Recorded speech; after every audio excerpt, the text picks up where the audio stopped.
Good morning. If you're somewhere on the west-ish side of the continental US, Northern Hemisphere, good evening. If you're way over that way more, how's it going, everyone? Oh yeah, so great to see you too. Hey Paula, hey Larissa. Okay, well, today we're going to jam about one of my fave topics, okay?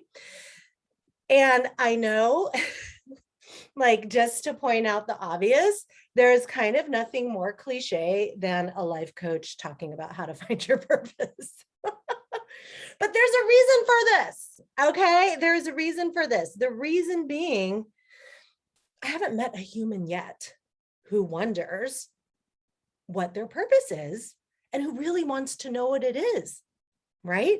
This is like a thing that us humans really want to discover. And, you know, I think a lot of people think it has to do with career, right? So, you know, my coaching practice, I'll get so many people that are like, oh, I have such angst, like they've been trying different things and they just want to know what their purpose is, right? And often we are told that, oh, it just kind of comes to you like a realization, like a light bulb goes off, like, this is what I'm supposed to be doing. Or like, you have to take some psychedelics, or you have to like go out into the wilderness and fast for days and days and days. And, you know, or you have a dream or a vision of some sort. And I just want to say that I haven't found that to be true, right? What I actually see happening is that when people are really wanting to discover their purpose, it's actually right under their nose the whole time. Yeah. And so what I wanted to sort of go back to, though, is those practices like the wilderness fast, the psychedelics, the altered states. Been there, done all those, right?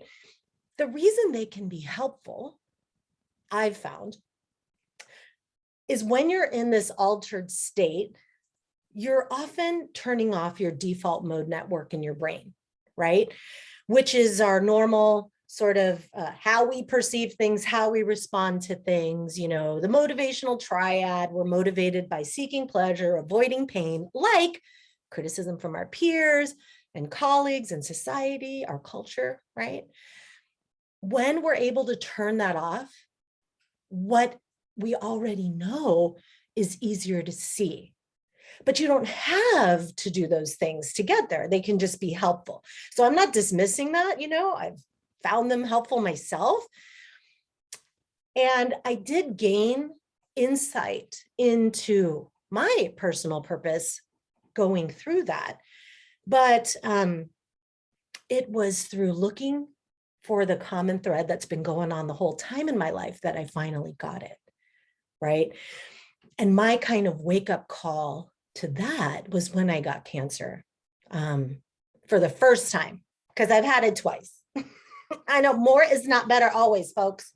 So let me take a sip from my big ass Alaska mug, because we're a big ass state. So I'm gonna, oh, how funny. And I also am over on the big island in Hawaii, big, okay? So, you know, when I had my experience with kidney cancer, I remember getting coached. I was in life coach training at the time. And they were like, is there anybody who wants to volunteer? And I was like, huh, me, right? I think it was that I had gone in for a follow-up MRI. And on a Friday afternoon, the oncologist was like, hey, I want to discuss your results with you. It's end of day Friday, right? I'm going to be out of the office Monday, so we can chat on Tuesday. I'm like, isn't that like a rule in oncology school that like you don't call a like former cancer patient like on a Friday for results and then make them wait all weekend? And so I'm like analyzing the voice, right? And I'm playing it for my friends. What do you think? Does he sound concerned? And they're like, he sounds fine. And I'm like, but maybe he's like trained to sound fine, right? And I'm overthinking it and everything. But in the meantime, I have to go to this training on the weekend. Thank goddess, because Sabine coached the shit out of me. And she's like, what's going on? And I was like, I have these results that are waiting. I can almost like start crying right now just thinking about it. I was so scared. And I said, I'm not ready to die. And she said, why aren't you ready to die? And I was like, because I haven't lived fully. I haven't fulfilled my purpose yet.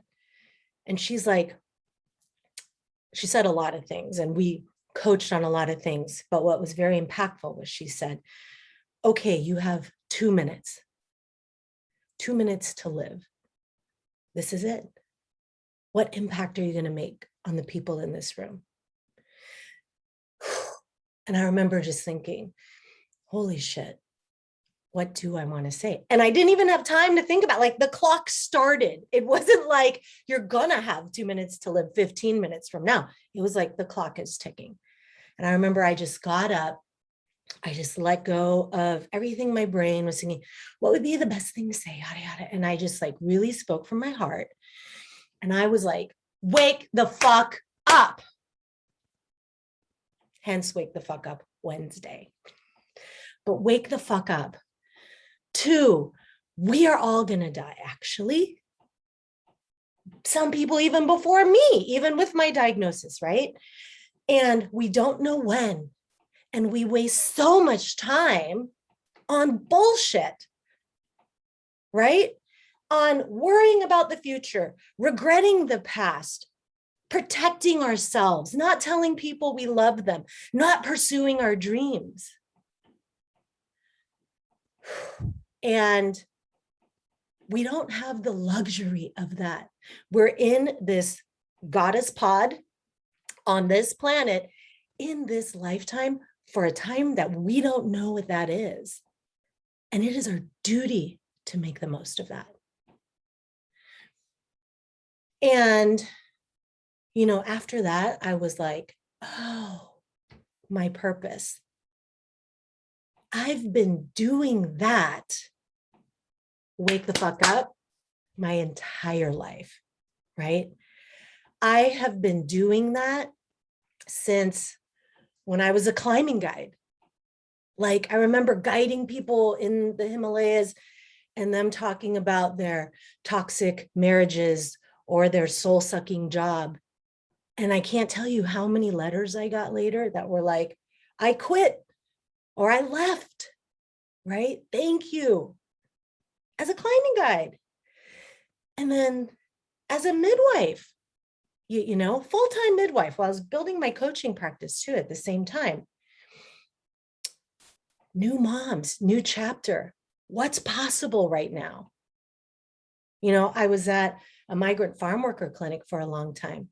Can you let go of this toxic relationship that's abusive to you as you're growing this baby, right? Can you let go of the smoking and of the drinking? And then as a, you know, nurse practitioner and as an ER nurse, right? And as people were dying in the ER, like all the chaos in the room, and going up to people and standing by the head of the bed and just, it's okay, I'm here. You can let go now, right? That holding that space for people to really make the most of this one precious life, right? So many people think that their purpose looks like a career.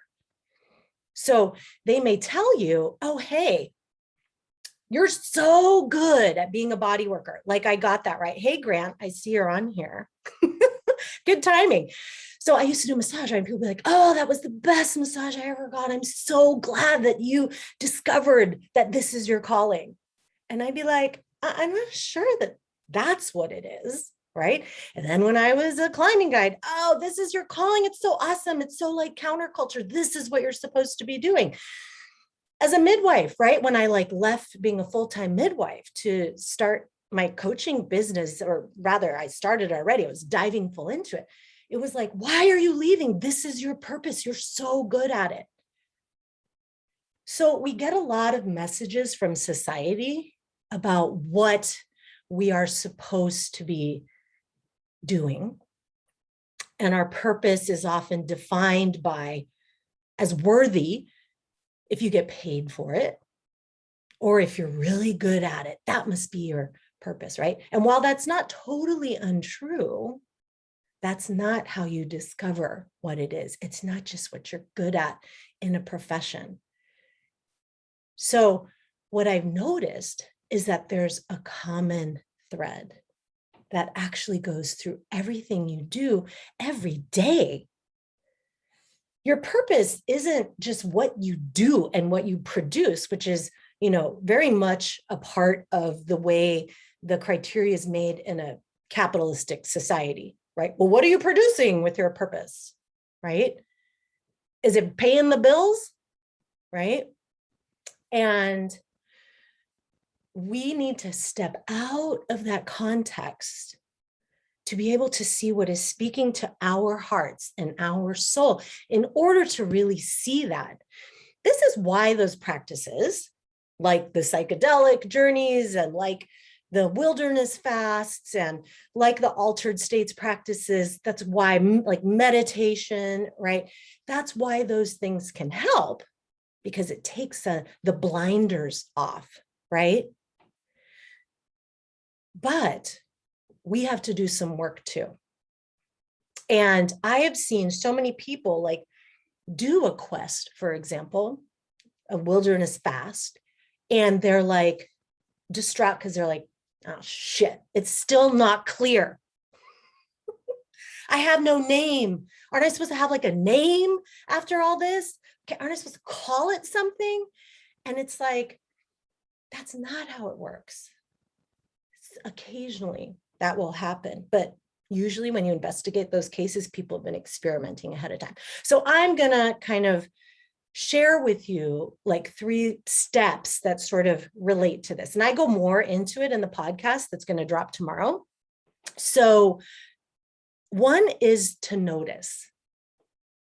Okay, so we start this process by noticing what lights us up, right? Not just what we're good at, but what lights us up. So I'll do a thing with my clients, like, what is a yes and what is a no? What does a yes feel like in your body? And most of them are like, I don't fucking know. Right? And so it's sort of like, okay, well, what can I do to help figure that out? So you go through your day and think about, what movies do I like to watch? What are my favorite binge watch movies? What are the books I love to read? Who are the people, the first people I call when I have some free time, right? And why? What is the common thread within all of that? We also notice what constricts us, right? And what fatigues us, what drains our energy. So mindfulness, right? Awareness. This is where it starts, the noticing, right? Then you narrow, noticing the narrow. So this is a process that Martha Beck taught me. And it's like noticing, narrowing. So you're noticing, love being outside, right? Okay, but what kind of outside?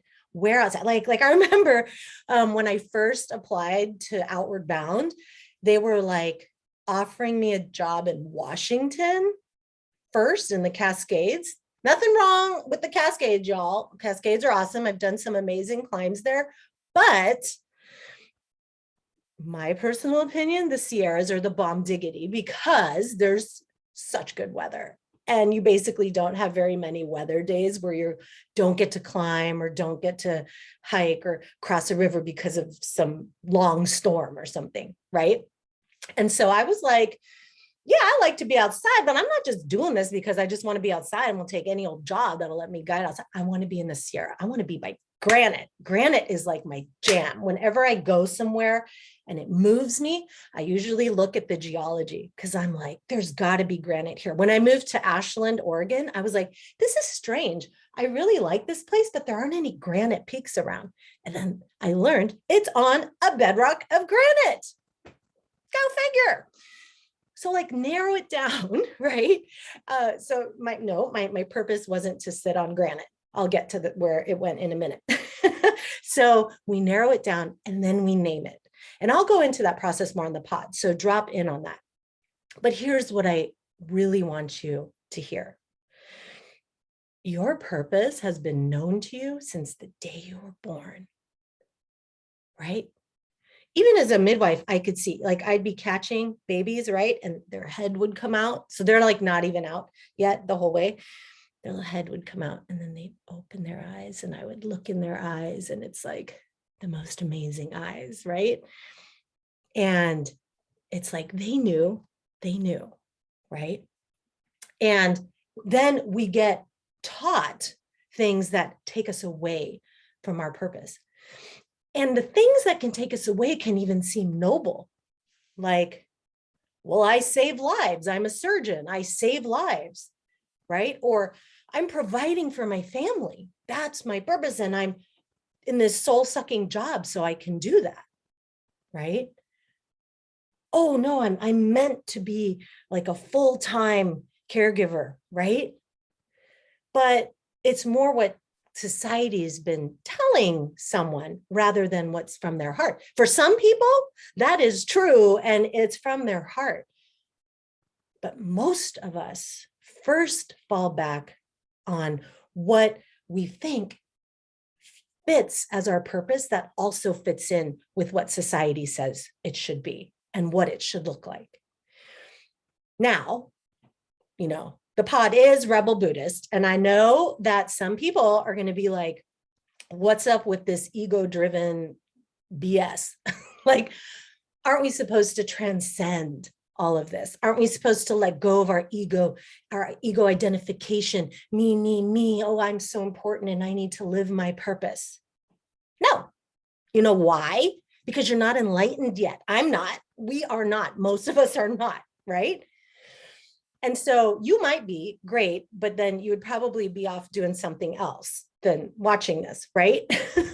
But most of us are not. And that means that we are in relative reality and haven't like transcended into some other ultimate reality, right? We're living as humans with a brain that perceives sensory input, that has us think and feel a certain way that leads to actions, right?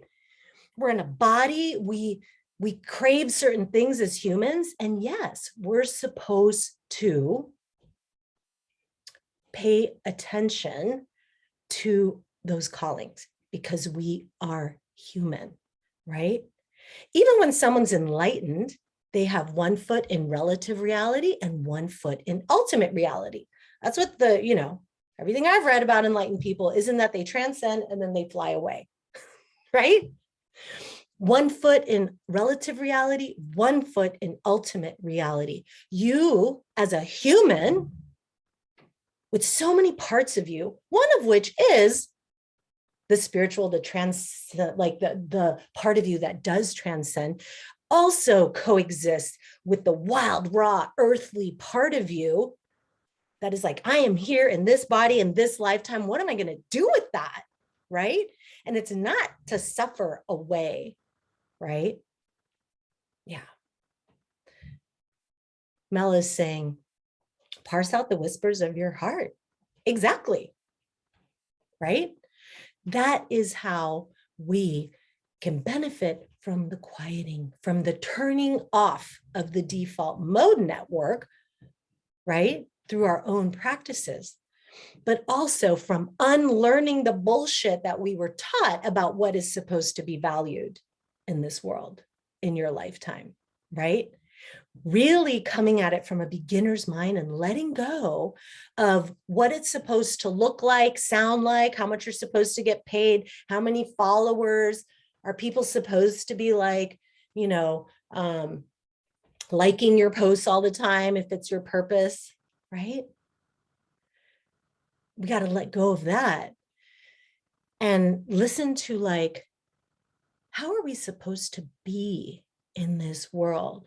You know, Bill Plotkin talks about when he did his wilderness fast, he discovered his purpose and was like, I will truly know that this is my purpose and that I've embodied it when I can do it, not just in the wilderness where I love to be and with people, but when I can also do it if I'm sitting around playing poker, which he hated, with a bunch of strangers. What is that essence of you that is carried through the things you do? What do people say they leave with when they're with you? Do you help them feel less judged and more accepted? Do you help people feel loved? Do you help people feel more beautiful or to see their inner beauty and outer beauty? Do you help amplify the voices of the oppressed in everything you do? Right? It can show up in so many ways. We cannot confuse the purpose with the delivery system. Okay. And I've fallen into that, right? Like where I was like, wow, I am really good at this. Why am I leaving this? Isn't this my purpose? I'm really good at it. I like it, right? But it's more, that's the delivery system of your purpose. And that can take many iterations, thank goddess, because it's not like we're going to want to perhaps have the same delivery system when we're 24 as when we're 64, right? But we can still live that purpose through different delivery systems. And we can experiment with different delivery systems to find out which totally jives with us, right? I experimented with different delivery systems, right? Right now, it's like, I love coaching. It is my delivery system. I love leading retreats and combining the wilderness and adventures and all of these things into helping people wake the fuck up. I love chatting with you, sipping from my big ass mug every morning, right? That's a delivery system that's really resonating with me now, right? So don't confuse the purpose with the delivery system and experiment. That's how you get more clear. Is this my purpose? Okay, no, that's not quite it. And trying, right? We often want to wait for the answer to arrive because we are taught from a very early age that the answer lies outside of us, that someone else knows, or that the universe knows more than we do. But we know already it's inside of us. We got to cut the static out so we can hear it. Martha Graham, you know, I'll paraphrase her quote, but she's like, you have a gift that no one else can give. And if you don't manifest that, something will be lost to the world forever. So we really have a duty, first to ourselves and to our people, to fulfill this, discover it and fulfill it. And you'll have a deep contentment from that. Martha Graham also said, there's also a divine discontent that makes us more alive than the others. It's like, I am never going to be satisfied. I am going to keep trying different things. What else is out there? A divine discontent. Yeah. So my friends, your purpose, you know it. It's right under your nose. Turn off the static, shed the bullshit. Find what that is, right? Find what that is for you by noticing, narrowing, and naming, and then go out and experiment. And then experiment with different delivery systems. Yeah. That's how it works. It doesn't come from somebody else, from outside of you. Okay.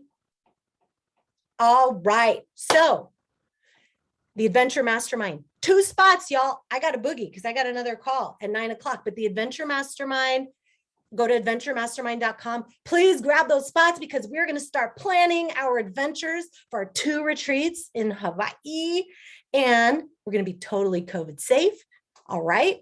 We're going to wear N95s on the plane. We're going to be in our little pod. We're going to do shit outside and not be dumb, right? We're going to be safe and have fun and have great adventures and work on our purpose.